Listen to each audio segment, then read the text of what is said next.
안녕하세요. 이번 영상은 고구려에 대해서 이야기해 보도록 하겠습니다. 여러분들 고구려에 대해서 갖고 있는 이미지가 어떠세요? 보통은 좀 강인하고 씩씩하고 말도 잘 타고 활도 잘 쏘고 약간 이런 이미지 갖고 있잖아요. 그런 이미지들을 한번 머릿속에서 그려보면서 고구려에 대해서 공부하시면 더 재밌을 것 같아요. 자, 먼저 동명왕부터 이야기해 보도록 하겠습니다. 이 동명왕 때 게르부가 이제 출연을 하게 되는데요. 이 주몽 집단이 게르부입니다. 게르부 고씨 들어보셨죠? 이 부가 전에 영상에서 고구려 얘기하면서 오부족 연맹체제라는 단어를 잠깐 언급을 했었어요. 그 오부족 중에 하나가 바로 게르부입니다. 이 게르부가 출연을 하고요.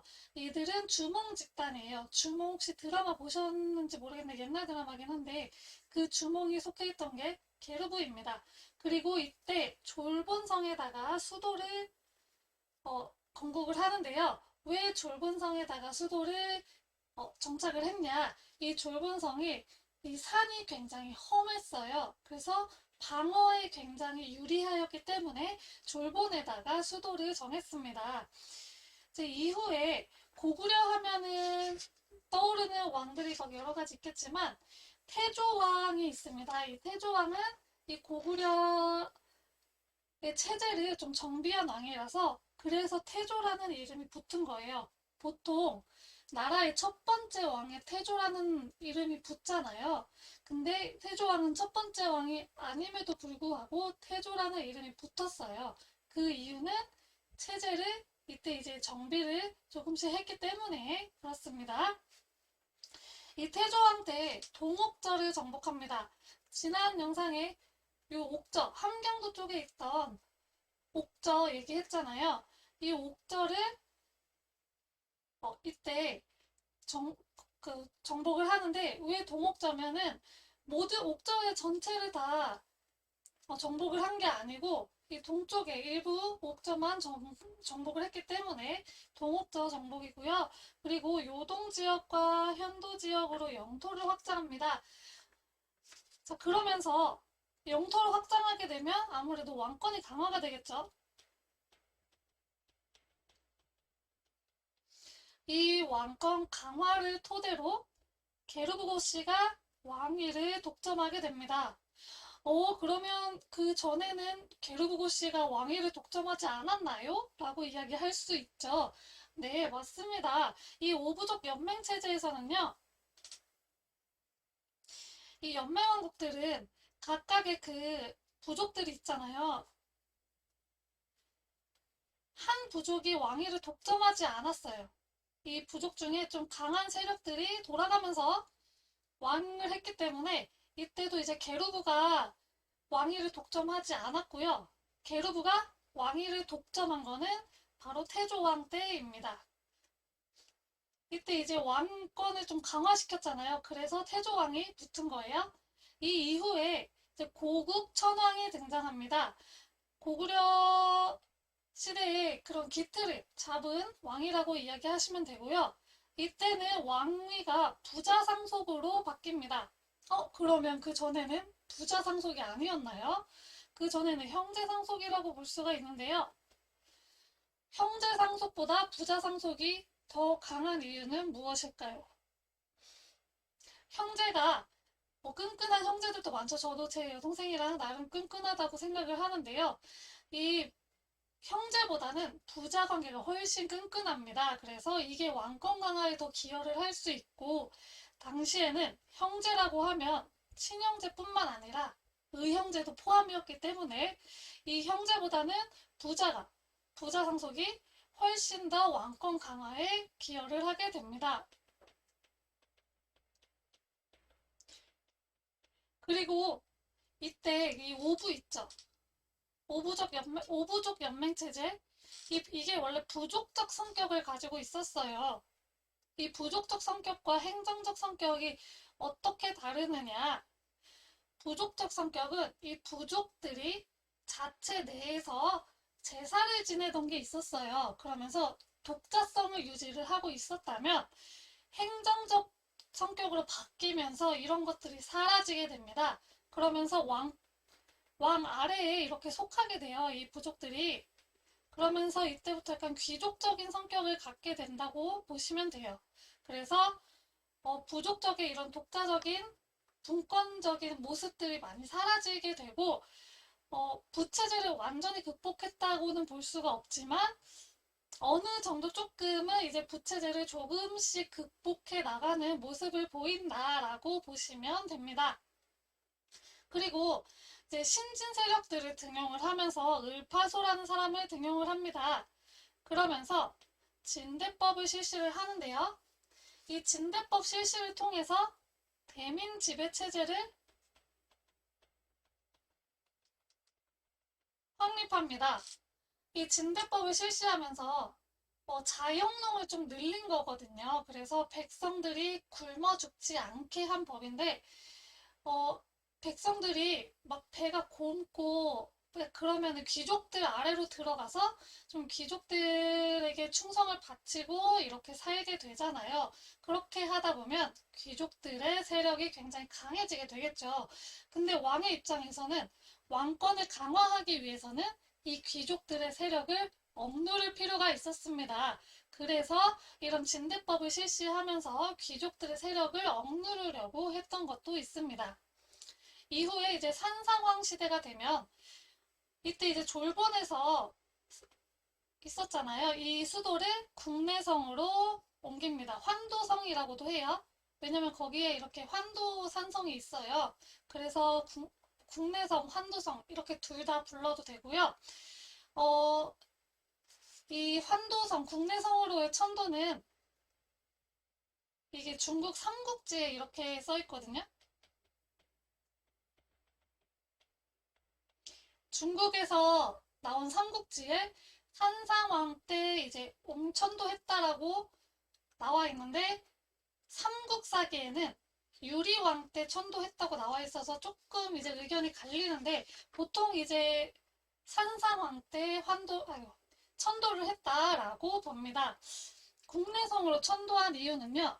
압록강 주변이에요. 압록강 주변이라서 압록강을 끼고 있기 때문에 바깥으로 나가기에도 용이했고요. 그 강이 있기 때문에 또 방어에도 유리하기도 했어요.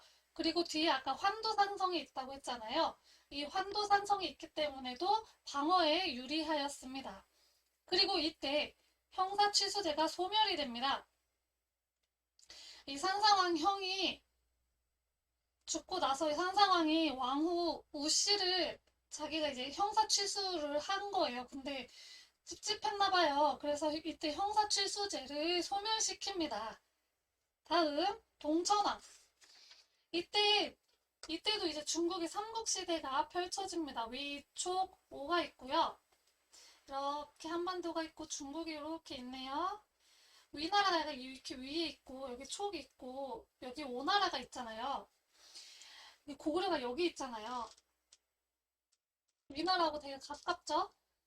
이때 이제 위나라하고만 친교를 맺은 게 아니고요. 요 아래 있던 오나라하고도 친교를 맺어서 약간 실리적인 외교를 추구합니다. 그런데 어, 요 사이에 있던 공손시 세력이 있어요. 이 공손시 세력이 소멸이 되게 되면서 위나라하고 직접 경계를 맞대게 되면서 동천왕이 왜 그랬을까요? 먼저 서안평이라는 지역을 공격을 해버려요. 그러니까 고구려에서도 위나라에서도 고구려의 공격을 그냥 묵과할 수만은 없겠죠. 그래서 광구검을 시켜서 침입을 하게 하고 이때 동천왕이 옥저로 피신을 하게 됩니다.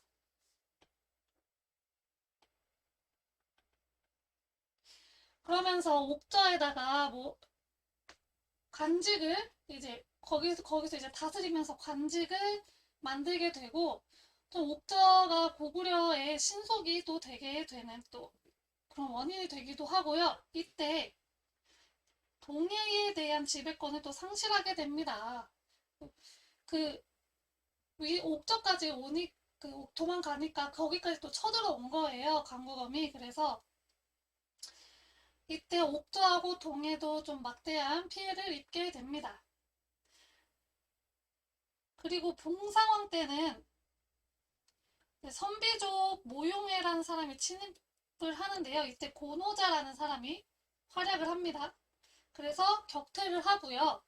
근데 이 봉상황이 좀 무리하게 궁시를 막 이렇게 축조하면서 민심이 좀 떠나가게 돼요. 그러면서 창조리라는 사람이 반란을 일으키고요. 이 창조리에 의해서 미천왕이 이제 왕위에 오르게 됩니다. 근데 이 미천왕은 왕위 다툼에서 그 왕위 다툼에 끼어들고 싶지 않아서 거기에 피해를 엄청 보잖아요. 왕위 다툼에 끼어들게 되면. 그래서 소금을 팔고 있었어요. 그 을불설화라는 게 있는데요.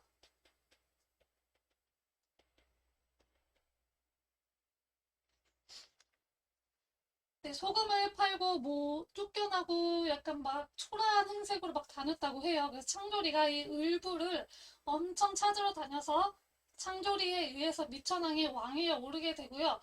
이때 중국에서는 5호 16국 시대였습니다.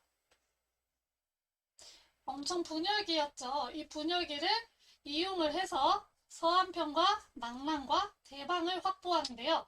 이 서안평은 낙랑과 중국을 이어주는 지역에 있어요. 연결할 수 있어서 이 낙랑하고 중국을 이어지게 못하게, 연결되지 못하게 끊어놓기 위해서 서안평을 공격을 했고, 낙랑이 지금 평양 지역에 있었다라고 추정을 하고 있거든요. 그래서 이 낙랑을 확보를 함으로써 남쪽으로 진출할 수 있는 발판을 마련을 하게 됩니다. 자, 그 다음에 고국 원앙. 요때가 이제 고구려의 좀 흑역사라고 이야기할 수 있을까요? 이때 전현이라는 나라가 있어요. 이 나라가 침입을 합니다. 그러면서 환도성에 함락을 하는데 이때 고국 원앙의 아빠였던 미천왕의 시신과 왕의 엄마 주씨를 인질로 데려갑니다. 이 전현이. 욕은 아니고요. 전연이에요. 그래서 결국에는 신하를 자칭하고 조공 책봉 관계를 맺게 되고요. 이때 또 하필 백제의 최전성기였던 근초고왕이 등극을 했던 시기여서 이 근초고왕하고 싸우다가 사망을 하게 됩니다. 고구려가 이런 위기 속에 빠져 있는데요. 이 위기를 극복할 왕이 필요하겠죠. 그 왕이 바로 소수리왕입니다. 이 소수리왕은 개혁군주라는 표현을 좀 씁니다. 어려움에 처했던 이 고구려의 상황을 다시금 개혁시키기 위해서 여러 가지 노력을 했는데요. 먼저 율령을 반포했습니다. 율령은 율은 이제 뭐 태장 도유사 이런 형법을 이야기하고 령은 행정법을 이야기를 해요. 그래서 이제 법 체계를 마련을 한 거죠. 그래 이 율령을 반포한다는 것은 통치 체제를 조금 더 이렇게 잘 다듬었다라고 보시면 되고요. 불교를 수용합니다. 중국의 전진이라는 나라에서 불교를 수용하는데요. 이 불교를 통해서 사상을 통일한다고 보시면 돼요. 왜 불교를 이용을 했느냐? 그 당시에 이제 원시 신앙들이 있잖아요. 각 지역에서. 근데 이 원시 신앙들은 각 지역적 특성이 너무 강하기 때문에 어떤 하나를 선택을 할 수가 없는 거예요. 그래서 좀 보편적으로 다 이렇게 수용할 수 있는 불교를 수용해서 사상을 통일하기 위해서 이제 불교를 수용을 하고요. 또 태학이라는 학교를 설립해서 유학을 교육시키는데 이 유교적인 사상이 충, 효 이런 거를 중요하게 여기잖아요. 그래서 왕에게 충성할 수 있는 신하를 등용하기 위해서 유학을 가르치는 태학을 설립하게 됩니다. 그리고 이 전진이라는 나라하고 통교를 해서 대외관계를 또 안정시킵니다. 대외관계가 안정이 돼야 이 안에서도 개혁이 가능하잖아요. 그렇기 때문에 전진하고 관계를 좀 안정시켰던 거고요. 그 다음 고국 양왕 때 이 북중국 지역이 분열이 돼요. 왜냐하면 북중국에 이제 동진하고 요 전진이 싸우게 돼요. 이거를 비수의 전투라고 하는데요. 이때 동진은 얘가 북중국에 있었고요. 동진은 조금 남쪽에 있었어요. 얘 남조예요, 남조. 이 북중국 전진이 졌어요, 이때. 아주 대패를 해서 북중국이 완전 분열 상태에 이르게 됩니다. 이 분열 상태를 고국 양왕이 이용을 해서 이 요동 지역과 현도 지역을 일시적으로 점령을 하게 됩니다. 자, 이후에 광개토 대왕 고구려의 전성기죠. 여러분들 너무 잘 알고 계시죠? 고구려 광개토 대왕. 전성기를 이끌었던 광개토 대왕과 장수왕인데요. 이들이 전성기를 이끌 수 있었던 거는 광개토 대왕 때 갑자기 딱 나라 상황이 발전이 잘 돼서가 아니고요. 이전에 이제 소수리망 때 개혁 정책을 또 해놓고 이런 차근차근 나라를 정비했던 게 도움이 돼서 광개토 대왕 때 대외정복 사업을 크게 펼칠 수 있는 기반이 된 것입니다. 이 광개토 대왕은 대규모 정복 사업을 펼쳤고 주로 북진 정책을 펼쳤고요. 그리고 신라하고 인질 외교를 펼쳐요. 그래서 그때 이제 뇌물마립간 시기였는데 이 뇌물마립간의 아들이 실성이라는 애가 있어요. 얘를 인질로 잡고 이제 이런 외교를 한 거예요. 인질 외교를. 그리고 이때 신라에 가야하고 당시 외하고 연합부대가 쳐들어왔어요. 근데 신라가 혼자서 좀 감당을 할 수 없었나 봐요. 그래서 광개토 대왕한테 도움을 요청을 해서 광개토 대왕이 이 가야하고 외 연합군을 몰아내는 데 도움을 줬어요. 그거를 이제 증명하는 유물이 하나 있는데 그게 호우명 그릇. 이거를 통해서 그 사건이 있었다는 거를 증명을 할 수가 있고요. 이 이후에 광개토 대왕은 신라에 대한 내정 간섭을 더욱더 강화하게 됩니다. 그리고 이때 독자적 천하관이라는 게 있는데요. 광개토 대왕은 연호를 사용했어요. 연호가 무엇이냐? 연호라는 것은 지금 우리는 막 2021년 이렇게 사용하지만 연호는 이 왕이 등극한 해부터 어떠한 이름을 정해요. 광개토 대왕은 대표적으로 영락이라는 연호를 사용했는데요. 영락 1년, 영락 2년 이런 식으로 사용을 하는데 이게 사실 이 동아시아에서는요. 황제만 쓸 수가 있었어요. 근데 이 당시에 중국이 위진 남북조의 대분열기를 겪고 있었기 때문에 너도 나도 황제를 칭했어요. 그래서 이때 광개토 대왕도 나도 황제라고 칭했어요. 이게 바로 독자적 천하관이라는 거고요. 이거를 볼 수 있는 거는 광개토 대왕 능비가 있고 모두루 묘지명이라는 것도 있는데 거기서도 이 독자적 천하관의 사상을 엿볼 수가 있습니다. 네, 다음은 장수왕입니다. 장수왕은 이름을 보시면 아시겠지만 굉장히 오래 살았어요. 그래서 아들이 왕위를 물려받지를 못했습니다. 아들의 이름이 조다인데요.